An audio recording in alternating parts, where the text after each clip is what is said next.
Tuhan bersamamu. Inilah Injil suci menurut Matius. Matius pasal 5 ayat 17 sampai ayat 19. Janganlah kamu menyangka bahwa aku datang untuk meniadakan hukum Taurat atau kitab para nabi. Aku datang bukan untuk meniadakannya, melainkan untuk menggenapinya.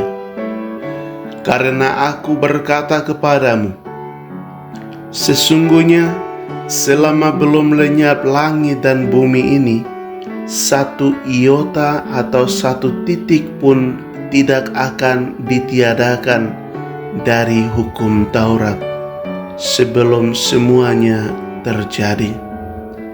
Karena itu siapa yang meniadakan salah satu perintah hukum Taurat, sekalipun yang paling kecil, dan mengajarkannya demikian kepada orang lain, ia akan menduduki tempat yang paling rendah di dalam kerajaan surga.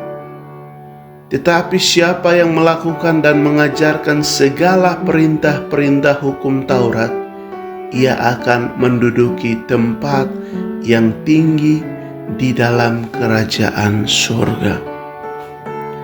Demikianlah sabda Tuhan. Para saudara dan saudari yang dikasihi oleh Tuhan kita Yesus Kristus, ketaatan dan kesetiaan kita kepada aturan itu penting, secara khusus aturan-aturan yang ada di dalam gereja kita.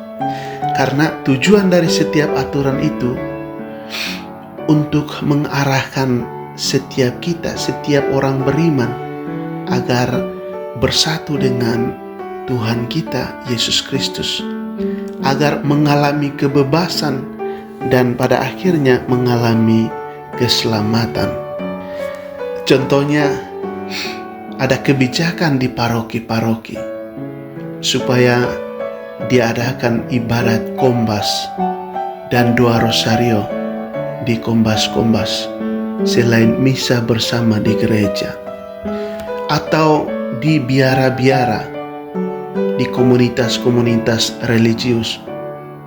Selain misa hari Minggu bersama umat di paroki, ada misa harian di biara setiap hari, ibadat harian setiap hari, ada devosi-devosi dan kegiatan rohani lainnya.